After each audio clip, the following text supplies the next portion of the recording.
오늘 우리에게 주시는 하나님의 말씀은 행복입니다. 말씀에 큰 은혜 받으시기 바랍니다. 오늘은 여러분이 너무나 관심 있어하는 행복이라는 주제로 함께 말씀 나눴으면 좋을 것 같아요. 자, 행복의 이 사진을 보면 이 사람은 어떻게 하고 있죠? 웃고 있어요. 행복의 상징적인 행동은 미소예요. 기뻐합니다. 즐거워합니다. 한 대기업에서 20대에서 50대까지 500명의 사람들에게 하루에 얼마나 웃는지 확인했다고 해요. 확인해 보니까 딱 10번 웃는데 10번 하루에. 한 번 웃을 때 몇 초 웃는지 아세요? 8.6초. 8.6초 곱하기 10 하면 어떻게 되죠? 근사치로 90초 웃는데요. 자, 그러면 우리의 인생이 80을 산다고 하면 하루에 90초 웃으면 얼마나 웃을까요? 한 달 웃는데, 한 달. 딱 한 달을 우리가 평생을 살면서 대부분의 사람들이 웃는다고 합니다. 그러면 그렇게 기뻐하고 웃고 행복해하는 웃음 외에 걱정하고 근심하는 시간은 얼마나 될까요? 무려 하루에 3시간이나 걱정하고 근심한다고 합니다. 그러면 하루에 3시간이면 일평생 얼마나 그 사람은 근심하고 걱정하며 살아갈까요? 10년. 우리의 인생의 8분의 1을 뭐 하냐면요, 어떻게 살지? 내 인생은 왜 이렇게 안 되지?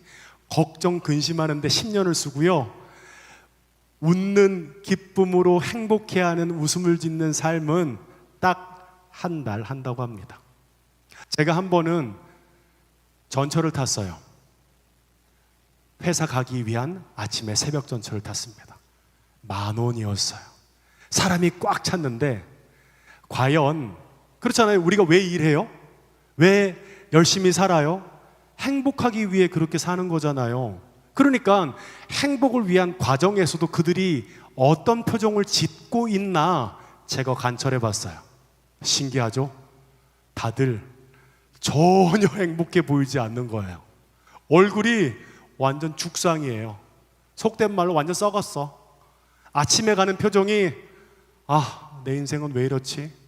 무언가 어디에 끌려가는 듯한 가기 싫은데, 힘든데, 어려운데, 단 한 사람도 웃으면서 기쁨으로 간 사람들을 찾기가 쉽지 않은 것 같습니다. 참 아이러니하죠? 행복하려고 샀는데, 행복하기 위해서 일하는데 그들의 표정은 전혀 행복하지 않은 거예요. 사람이 웃을 때 뭐가 나오는 줄 아세요? 엔돌핀이 나옵니다. 마치 불로초 같은 거예요. 웃을 때 엔돌핀이 나오는데, 이 엔돌핀이 어떠한 작용을 하냐면 우리의 수명을 연장시켜 준다고 합니다. 얼마나 연장시켜 준지 아세요? 막 박장대소하며 웃으면 9초에 우리의 인생이 수명이 연장된다고 합니다. 그래서 제가 어른들 모시고 처음 할 때 그걸 많이 해요. 자, 우리 1,000만 원 벌어봅시다. 1,000만 원. 그러면 할머니들이 막 쳐다봐요. 1,000만 원? 어디? 뭐가 있어? 오늘 새로 오신 분들 1,000만 원 벌어봅시다. 이왕 왔는데 양상 하나 받고 하긴 좀 애매하잖아요. 어떻게 1,000만 원 벌까요? 웃어보자는 거예요. 진지하게 앉아있지 말고 한번 박장대소해 봅시다. 저 목사가 어떻게 이 분위기를 만들어 가려고 박장대소를 얘기하지? 제가 웃으면 제 웃는 걸 보면서 같이 웃어보세요. 근데 억지로 웃지 말고요, 웃으려고 결정하고 웃어야 웃음이 9초의 수면 연장이 되거든요. 그러니까 여러분, 한번 우리 초대된 분들 1,000만 원 벌어간다고 생각하고 조금 오래 웃으면 한 1분 정도는 연장될 수 있거든요, 우리 인생이. 자, 다들 결단하시고 웃어볼 준비가 되셨어요? 행복이잖아요, 그쵸? 자, 한번 해봅시다. 자, 그러면 제가 내려가면서 한번 웃을 테니까 여러분 저를 보고 같이 웃는 거예요. 할 수 있어요. 그래도 우리 한번 해봐야 되지 않을까? 자, 제가 한번, 저도 노력해 볼게요. 저도 여기 앞에서 이렇게 웃는 거 쉽지 않아요. 근데 오늘 특별히 VIP 데이니까 1,000만 원 벌어 가시게 제가 판을 까는 거야. 자, 준비되셨어요? 시작! 이럴 줄 알았어. 다 표정이 그냥 너는 해봐라. 나는 앉아서 볼 거다. 그러지 마세요. 결단하시고 한번 웃어봅시다. 자, 칠 때 손뼉 치고 같이 하면 더 잘 된대요. 손뼉 치고 웃으면서 막 웃으면 9초가 아니라 곱하기로 될 수 있거든요. 자, 준비해 보시고 시작!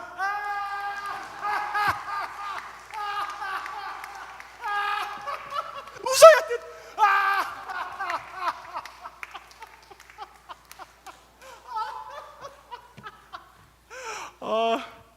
이러면 안 돼요. 이러면 지금 수명이 줄어들어요. 지금 다 보니까 수명 줄어드는 것 같아. 다시 한번 해봅시다. 자, 한번 다시 한번 해. 손뼉만 쳐봅시다. 손뼉 치고 그래도 웃을 때 이거잖아. 이게 아니고 표정이 있는 모습이 돼야 돼요. 아무도 안 본다고 생각하지 마. 제가 다 보고 있어요. 아셨죠? 다시 한번 웃는 거예요. 제가 거기까지 갔다 올 테니까 파도 타기 한다고 생각하고 웃으시면 돼요. 자, are you ready? 알았어요. 예스 마음속으로 한 것 같아요. 다시 가보는 거. 시작!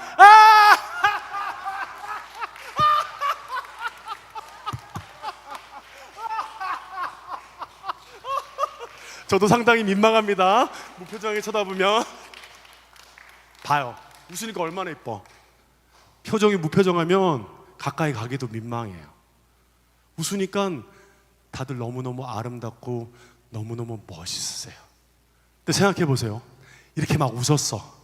1,000만 원 본다고 생각해서 목사 말 듣고 웃었는데 내 안에 삶이 너무 되는 게 없어. 너무 힘들어요. 내가 웃어야 될 근거와 웃어야 될 명분이 없으면 사람은 더 공허해집니다. 오히려 더 마음 안에 훅 꺼지는 느낌이 생기는 거예요. 자, 행복은 뭘까요? 행복은 영어로 happy라고 합니다. 다 아시죠? 명사로는 happiness. 그러면 이 행복이라는 이 단어의 어원이 뭔지 아세요? happen은 뭘까요? happen은 우연히 나오다라는 거예요. 제가 국어사전을 보니까 복된 좋은 운수라고 나와 있더라고요. 세상의 행복은 우연히 나오는 거예요. 복된 좋은 운수라는 것은 나 로또 걸리나? 나 이렇게 살았는데 내 인생은 잘 좀 됐으면 좋겠는데 이번 이직하는 건데 너무 좋은 데 가서 내가 연봉을 좀 더 많이 받으면 좋을 텐데 그러면 됐을 때 사람이 아무리 능력이 있더라도 나는 좀 운이 있는 것 같아. 내 삶은 좀 잘 풀리는 것 같아. 대박. 뭘까요? 행복은 뭐냐면 우연히 찾아오는 거예요. 그래서 많은 사람들은 그 행복을 찾기 위해서 마치 그 파랑새를 찾기 위해서 아침부터 저녁까지 열심히 살고 있다는 것을 보게 됩니다. 많은 이들이 그래서 하루를 살아가면서 뭐 보는지 아세요? 많은 사람들이 그거 보더라고요. 오늘의 운세. 나는 오늘 우연히 행복이 찾아올까? 복된 운수 좋은 날이 나에게 있을까? 그것이 바로 세상이 말하는 행복입니다. 그렇다면 우리가 기독교인, 성경이 말하는 행복은 무엇인지 오늘 말씀을 통해 한번 살펴봤으면 좋겠습니다. 예수님께서 성경을 보면 수많은 기적과 이적을 일으키세요. 갈릴리라는 도시에서 사람도 살리고 죽은 사람도 살리고 무언가 귀신도 쫓아내고 수많은 이적과 기적을 이루고 나니까 이스라엘 방방곡곡에서 구름대와 같은 많은 사람들이 모여들기 시작했어요. 우리 말씀 한번 볼까요? 4장 25절 함께 읽어볼게요. 시작. 갈릴리와 데가볼리와 예루살렘과 유다와 요단강 건너편 수많은 무리가 따르니라. 부산에서도 오고 전라도 광주에서도 오고요, 전국 방방곡곡에서도 오는 거예요. 요단강 넘어서 서 있는 사람들은 배를 타고 올 만큼 그들 가운데 예수님을 보고자 하는 갈급함과 갈망함이 있었던 것이에요. 그러면 그들은 대충 어떤 사람이었을까요?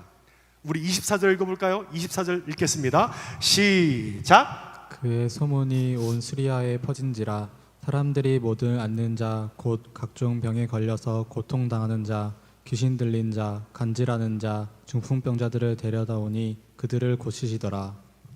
대부분 병자들이고요. 귀신 들렸대요. 어떤 사람은 세상에서 버림받으러 온 외로운 사람이었고요. 대부분 가난한 죄인들이었습니다. 한마디로 말하면 루저예요. 넌 실패자야. 넌 뭐래도 안 돼. 네 인생은 끝났어. 아무리 노력해서 서울에 집 못 사. 뭐죠? 그런 사람들이 소망을 갖고 저 사람은 뭔가 할 수 있을 것 같아. 저 사람은 나를 이 어려움 데서 건져내 줄 수 있을 거야. 그래, 한몫 거머쥐고 그 사람 옆에서 내 신분이 상승될 수 있을까? 예수님은 이 무리들을 이끌고, 이 말씀이 산상수훈이라고 하거든요. 산 위에 올라가요. 그리고 바다가 쫙 보이는 산 위에서 그들에게 이렇게 얘기해요. 너희는 행복이 무엇인 줄 아느냐? 라고 말씀하세요. 그러니까 사람들이 눈을 반짝반짝 뜨고 쳐다보는 거예요. 뭐야? 뭐가 행복이야? 어떻게 하면 내가 신분 상승할 수 있지? 내 삶이 어떻게 하면 잘 풀리지? 그런데 그리고 나서 그 말이 나오는 거예요. 심령이 가난한 자들이요, 애통해하는 자들이요, 온유한 자들이요, 의에 목마르고 긍휼이 마음이 평간한 자, 화평한 자, 의를 위해 박해를 받는 자. 이건 전혀 다른데? 행복이랑 전혀 상관없는 거잖아. 마음이 가난한 게 행복이라고? 애통해하는 것이 행복이라고? 여러분, 이것을 원문으로 보면요, 감탄사예요. 심령이 가난한 자들의 행복이여 라고 얘기하고 있어요. 행복이 뭐라고 얘기했죠? 아까 우연히 나오는 것, 복된 운수 좋은 날. 그런데 성경은 자신의 삶이 심령이 가난하고 애통해하고 온유하고 의에 목마르고 긍휼히 여기고 마음이 청결하고 화평해하고 의를 위해 박해받는 자들인데 그들을 향해 이렇게 말합니다. 행복. 너희는 행복한 자들이야. 뭐지? 우연히 뭔가 왔나? 복된 운수 좋은 날이 한몫 거머쥘 수 있는 일들이 생겼나? 여기에 나와 있는 행복이여라는 단어가 영어로 뭐라고 나와 있는지 알아요? blessing이라고 나와 있습니다. 그럼 그 blessing이 어원이 뭔지 아세요? blood예요. 성경이 말하고 있는 이 행복, 복이란 것의 근원은 blood입니다. 여러분 잘 아시죠? 예수 그리스도의 십자가의 죽으심과 부활하심. 예수 그리스도의 십자가의 죽으심과 부활하심이 우리 가운데 주시는 행복의 근원이라는 거예요. 그게 뭐예요? 예수 그리스도가 죽고 산 게 뭐예요?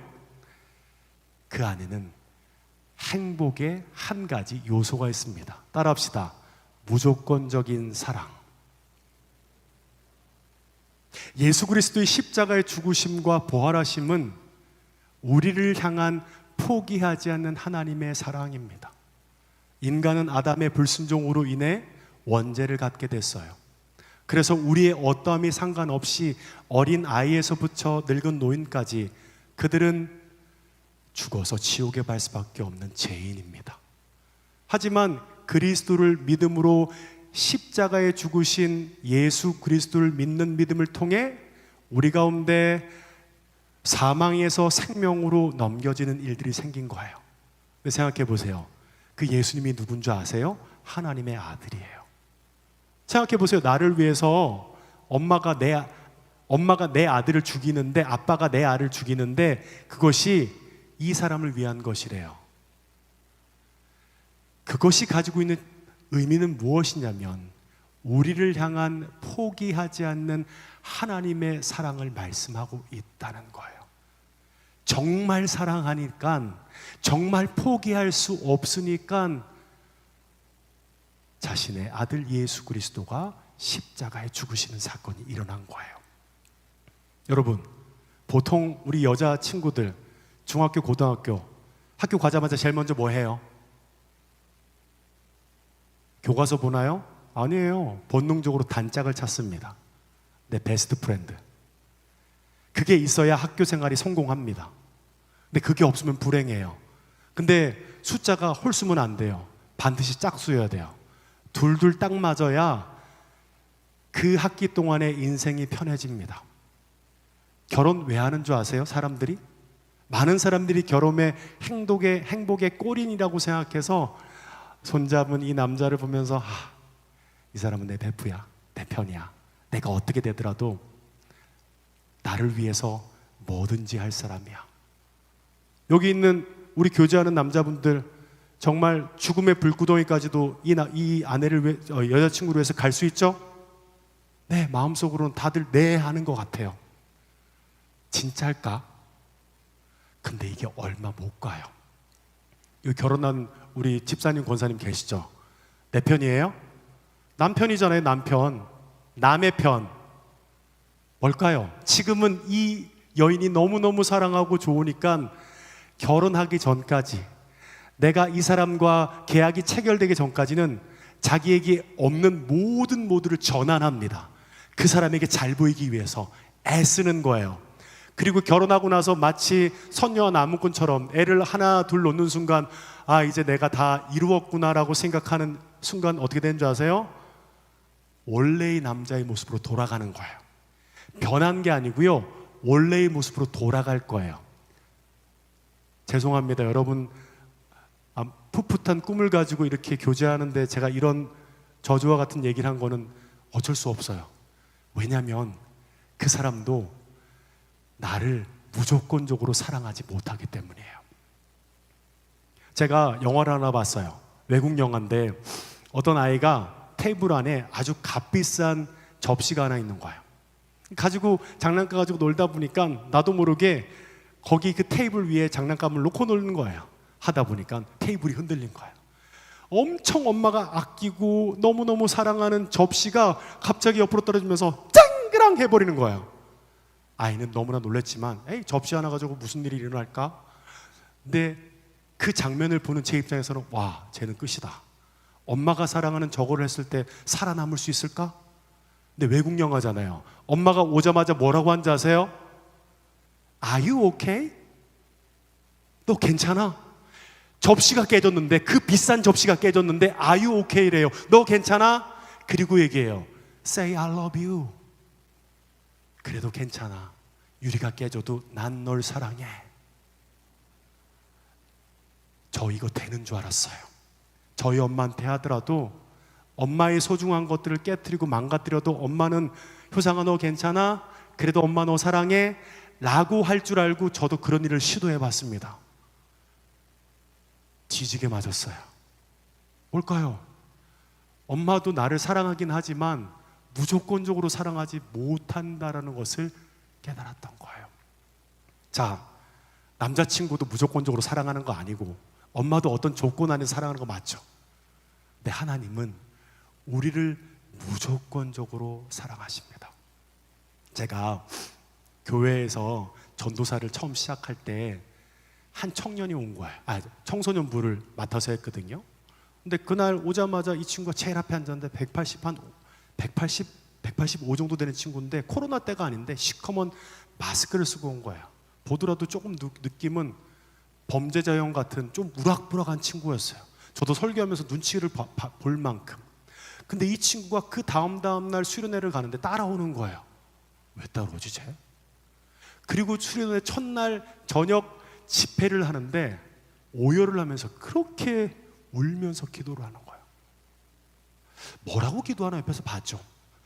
잘못했어요. 한 번 용서해 주세요. 다시는 안 그럴게요. 제가 보더라도 죄를 많이 지었게 보였어. 딱 보더라도 범죄자형.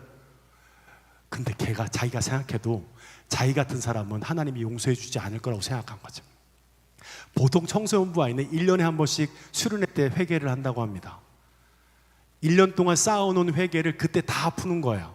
근데 중요한 건 자기의 죄를 용서해 주실 하나님의 마음을 믿지 못하는 거예요. 그러니까 3박 4일이었거든요. 첫날도 저녁 체육관 밑에 겨울 수련회여가지고 추운 데인데 거기 무릎 꿇고 살려주세요. 잘못했어요. 하루, 이틀, 3일 마지막 날이 됐는데도 걔는 하나님이 자신을 사랑한다는 확신이 없는 거예요. 그럼 어떻게 해요? 제가 이 친구 멈추고 집에 데려와야 될 거 아니에요. 제가 기도했죠. 하나님, 이 친구를 제가 어떻게 했으면 좋겠습니까? 그때 말씀을 주시더라고요. 그는 미쁘시고 의로우사 우리의 죄를 사하시는 주님께서 너를 용서한다. 그래서 제가 얘기했어요. 영우야, 하나님께서 널 위해서 기도하는데 그런 마음을 주셨어. 하나님이 너를 용서하신대. 진짜요? 제가 이렇게 살았는데 저를 용서하신대요? 너 용서하신대. 그리고 나서 이 친구가 얼마나 기쁜지 막 하늘을 뛰는 것처럼 찬양하며 나아가는 모습들을 보게 된 거예요. 뭘까요? 포기하지 않는 하나님의 사랑이 믿어지는 순간 우리 가운데 와, 진짜 내 편, 나를 위해 함께 하시는 하나님을 고백하며 나아가는 일들이 고백되게 되는 거예요. 그 다음 뭘까요? 두 번째는 따라합시다. 삶의 의미, 삶의 목적입니다. 행복이 무슨 삶의 의미, 삶의 목적이 뭐지? 사람에게는 사랑이 무엇보다 중요하지만 사랑만으로는 행복해지지 않습니다. 행복의 또 다른 축은 뭔지 아세요? 삶의 의미, 목적입니다. 여기 혹시 G.O.D의 길 혹시 아세요? 그 노래? 아마 다 알 거예요. 유튜브 보면 나옵니다. 제가 한번 그 가사 한번 읽어볼게요. 내가 가는 이 길이 어디로 가는지, 어디로 날 데려가는지, 그곳은 어딘지 알 수 없지만 이렇게 또 걸어가고 있네. 나는 왜 이 길에 서 있나? 이게 정말 나의 길인가? 이 길의 끝에서 내 꿈은 이루어질까? 잘했죠? 제가 열심히 준비했어요. 우리 초대된 인원들을 위해서. 이 노래는 어떤 의미를 가지고 있죠? 사랑 얘기가 아니에요. 삶의 의미와 목적을 말하고 있습니다. 한 청년이 우리 교회에 온 거예요. 근데 이 친구가 나이 30에 단 한 번도 교회를 안 가봤대요. 근데 교회 다니는 사람들을 핍박했던 사람이라고 자기가 얘기하더라고요. 그런데 그래서 제가 물어봤죠. 근데 너 왜 어떻게 오게 되셨어요? 라고 물어봤어요. 자기는 그렇게 교회가 너무 싫었대요. 너무 위선적이고 자기만을 생각하는 일들 때문에 아예 교회를 안 갔대요. 근데 삶을 살아가는데 무언가 보이지 않는 손이 있다는 것을 이 친구가 경험한 거예요. 내가 열심히 사는데 이 일은 내가 봐서는 안 될 거야.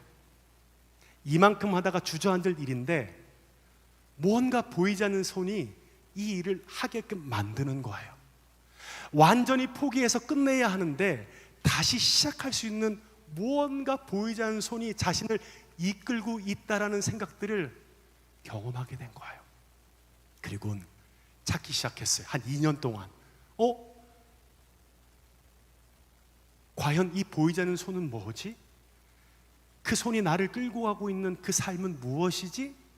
그리고 마지막 종교를 찾게 된 거예요. 찾다 교회를 오게 된 거죠. 그리고 한 1년 동안 이 친구는 그럼에도 불구하고 믿어지지 않았어요. 그래도 나는 내가 죄 있는 거 못 받아들이겠어요. 내가 생각하는 한 저는 별로 나쁜 생각, 나쁜 짓 하지 않아요.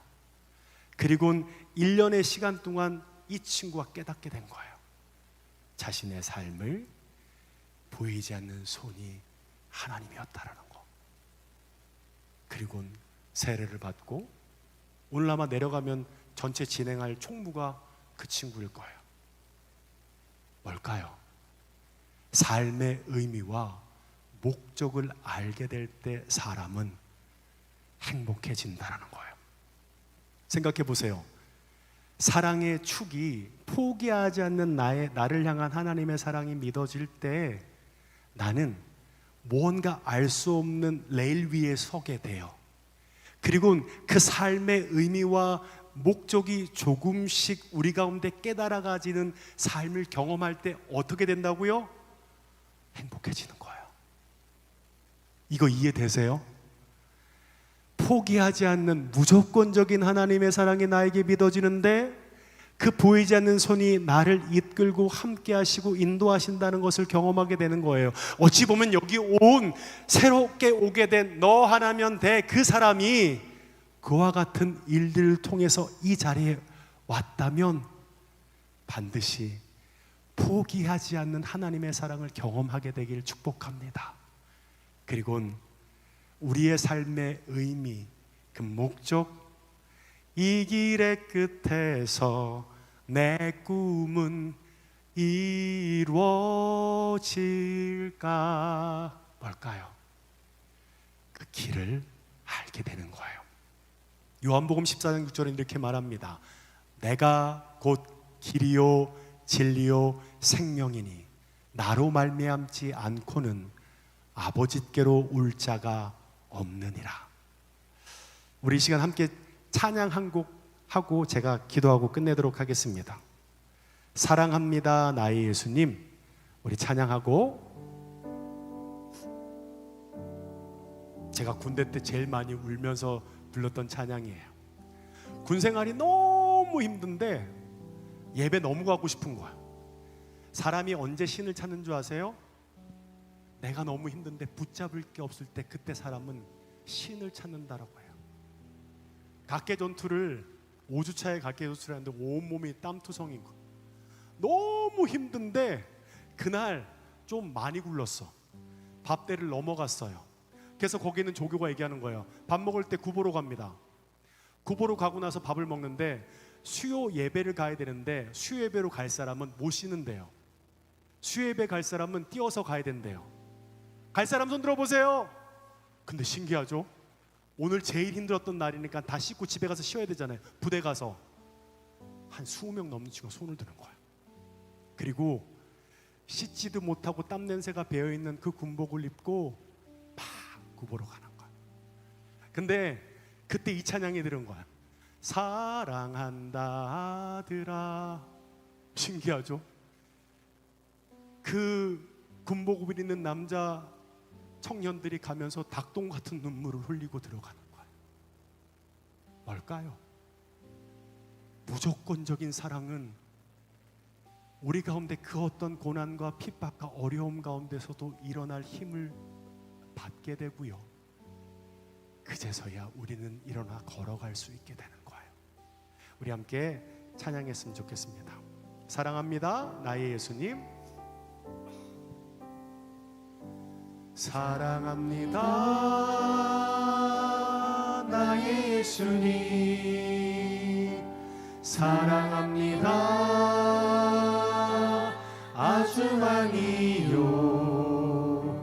사랑합니다 나의 예수님,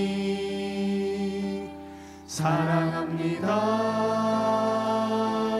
그것뿐이에요. 사랑한다 아들아, 사랑한다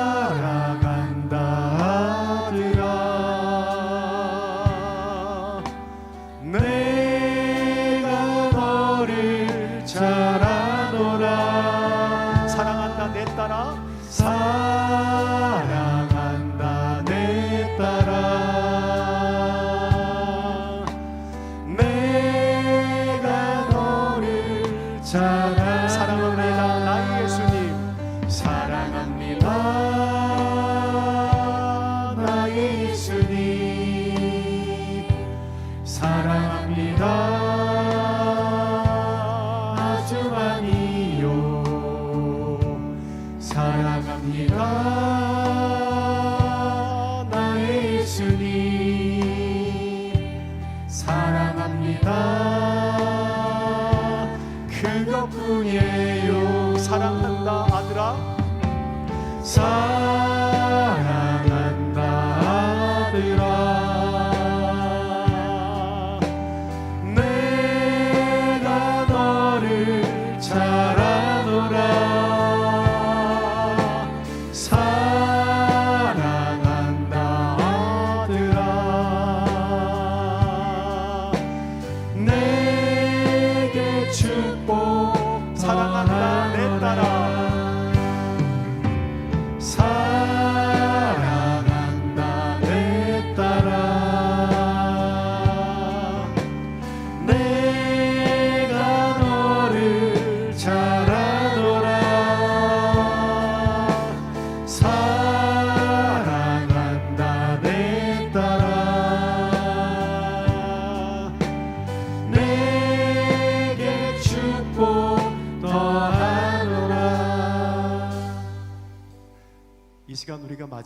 함께 찬양할 때 사랑한다 아들아의 사랑한다 효상아 내가 너를 잘 아노라 사랑한다 내 이름을 부르는 거예요. 효상아 내게 축복도 하노라. 우리 잠잠히 내 마음을 향해서 그렇게 한번 불러봤으면 좋을 것 같아요. 사랑한다 내가 너를 잘 아노라. 자기 이름 부르는 거예요. 사랑한다 내가 복을 내게 축복 더하노라. 하늘로부터 소리가 나서 이기를 나의 사랑하는 아들아 나의 사랑하는 자야 내가 너를 기뻐한다. 너의 어떠함이 아니라 네 존재가 나의 기쁨이란다. 하나님 오늘 예배를 통해 포기하지 않는 무조건적인 하나님의 사랑을 알도록 그 마음을 열어주십시오. 그는 미쁘시고 우러사 우리의 모든 죄를 사하시는 주님, 하나님께서 우리의 삶을 열어주시고 함께 하시는 은혜의 시간이 되도록 역사하여 주시옵소서. 감사합니다. 사랑하는 예수님의 이름으로 기도옵나이다. 아멘.